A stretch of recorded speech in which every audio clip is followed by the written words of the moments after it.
Hello गाइजहरु हामी चाहिँ GIS को लेक्चर सिरिजमा छौं है जियोग्राफिकल इन्फर्मेसन सिस्टम यसको चाहिँ हामी आज चाहिँ युनिट 2 मा छौं र यसमा चाहिँ के छ भनेपछि युनिट 2 मा चाहिँ digital mapping concept and visualisation भन्छ है यो चाहिँ टपिकको नाम चाहिँ हाम्रो डिजिटल म्यापिङ युनिटको नाम चाहिँ digital mapping concept and visualisation छ यो 5 टिचिङ आवरको छ यसमा चाहिँ फर्स्ट लेक्चरमा चाहिँ हाम्रो के छ भने फर्स्ट सब टपिकमा चाहिँ डेटाबेस एन्ड म्यापिङ कन्सेप्ट छ जसभित्र चाहिँ हामी चाहिँ graphic features attributes thematic maps map layer map scale resolution and representation भनेर यो टपिकहरु पढ्नेछौं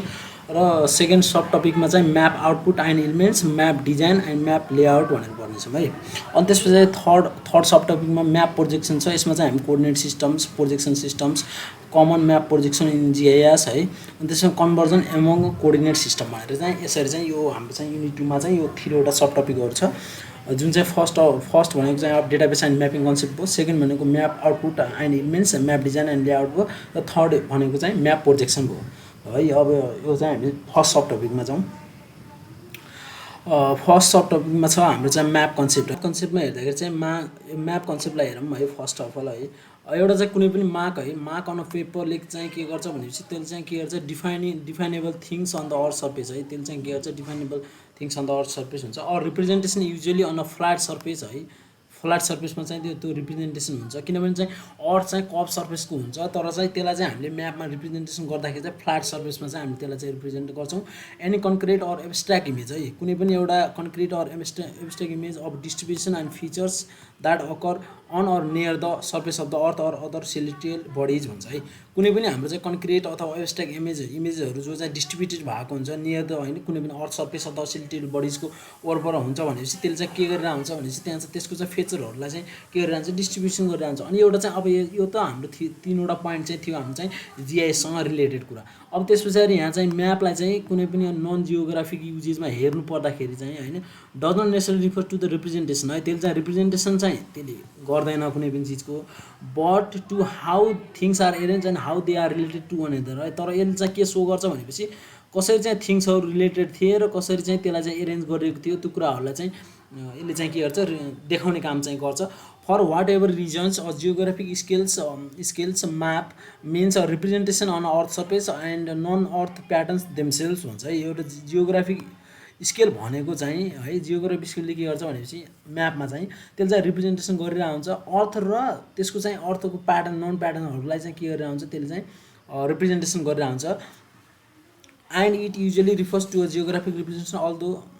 the term map can be used more broadly to refers any representation of a geographic space भन्छ है basically अब यो म्यापले चाहिँ अब के गरेर हुन्छ रिप्रेजेन्टेसन गरेर हुन्छ जियोग्राफिक स्पेसहरुलाई है to reach the geographic representation there must be a mental conception है मेन्टल कन्सेप्सन भनेको चाहिँ के हो रिप्रेजेन्टेसन हो अफ द वर्ल्ड है वर्ल्डको चाहिँ के हुनु पर्यो रिप्रेजेन्टेसन हुनु पर्यो it determines how map turns into the influence mental representation भनेर भने है यसले चाहिँ के गर्छ के डिटर्माइन गर्छ भनेपछि कसरी चाहिँ म्याप र त्यो चाहिँ त्यसको चाहिँ रिप्रेजेन्टेसनलाई कसरी चाहिँ इन्फ्लुएन्स गरिरहेछ त्यो कुराहरुलाई चाहिँ हामीले यो म्याप कन्सेप्टमा हेर्यौं है अनि सेकेन्ड वान छ म्याप एलिमेन्ट्स भनेर है म्याप एलिमेन्ट्स भनेर यो टपिकमा म्याप एलिमेन्ट्समा जाउँ अब है म्याप एलिमेन्ट्स के हो त यो म्याप एलिमेन्ट्स भनेको अब म्यापमा हुने एलिमेन्ट्सलाई चाहिँ हामी के गर्छौं म्याप एलिमेन्ट्स भन्छौं है म्याप एलिमेन्ट्स भनेर भयो है म्याप एलिमेन्ट्स के हुन्छ most map contains the same common elements है सबै धेरै जसो म्यापहरुले चाहिँ के गरेर हुन्छ कमन एलिमेन्ट्सहरुलाई चाहिँ के गरेर राखेको हुन्छ जुन चाहिँ कमन एलिमेन्टहरुलाई चाहिँ कन्टेन गरेर हुन्छ एउटा चाहिँ मेन बडी भयो है एउटा चाहिँ लेजेन्ड भयो है अर्को टाइटल भयो अनि त्यसपछि स्केल र हाम्रो चाहिँ orientation scale and orientation indicator भयो इन्सेट म्याप भयो सोर्स नोड्स भयो है यसलाई चाहिँ अब पुरै एक्सप्लेन मैले यहाँ तल गर्नेछु तर म यहाँ थोरै भनिन्छु मेन म्याप भनेको चाहिँ यसमा हेर्दाखेरि चाहिँ यहाँ मेन म्याप भनेको चाहिँ जुन पनि म्याप हो त्यसलाई चाहिँ मेन म्याप भनिन्छ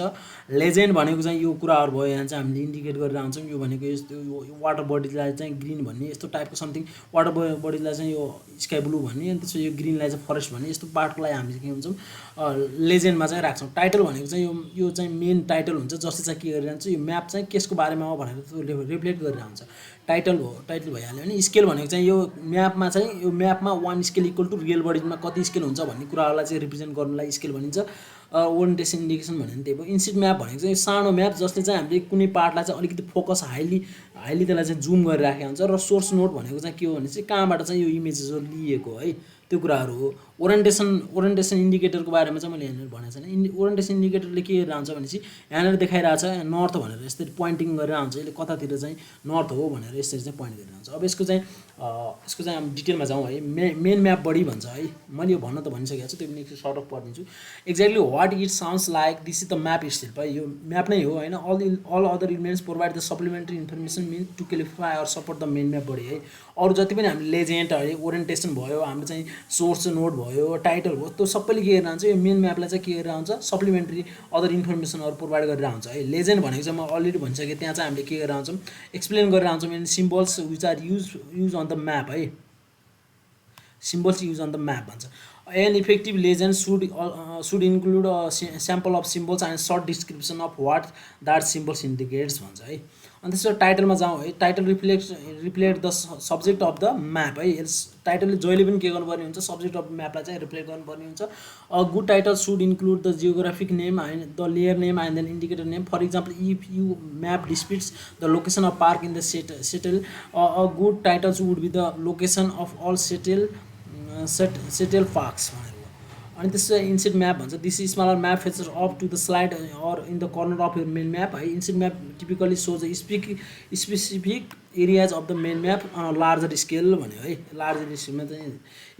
स्केल इन्डिकेटरले के आउँछ भने चाहिँ रेसियोमा चाहिँ है एउटा चाहिँ one related thing on map distance unit to the corresponding distance in the real world है। मैले अलरेडी भनिसकेको छु। यो चाहिँ के गरेर आउँछ भने चाहिँ एउटा कति डिस्टेन्स एउटा म्यापको वान डिस्टेन्सले चाहिँ रियल बडिजमा चाहिँ कति डिस्टेन्स चाहिँ देखाउँछ त्यो पार्टहरू चाहिँ स्केल ओरिएन्टेसनमा हुन्छ। अनि ओरिएन्टेसन इन्डिकेटर भन्छ है। युजली अब ओरिएन्टेसनले के गर्ने चाहिँ डाइरेक्सन चाहिँ दिइराखेको हुन्छ है। Direction shows on the map versus the compass direction in reality भन्छ है। अनि गुगल म्यापले जहिले पनि के गर्छ नर्थलाई चाहिँ माथितिर पोइन्टिङ गरेर हुन्छ है त्यो कुराहरू। सोर्स नोड भनेको चाहिँ यो अब नोडहरू यो चाहिँ कहाँबाट लिएको हो भन्ने कुराहरू चाहिँ यसमा चाहिँ डिफाइन गरिदिएको हुन्छ। The source node shows viewers where the information display on the map came from, it serves the same purpose as a bibliography भन्छ है। सेम। अनि क्रिएटर ग्राफिक्स भन्छ है। This element is intended to tell the viewer who created the map. For individuals the source graphics could simply be subscript with their name for organization it upon स logo है। यो चाहिँ creator graphics भनेको चाहिँ कसले चाहिँ create गरे हो त्यो पार्टहरू चाहिँ राख्या हुन्छ यसमा।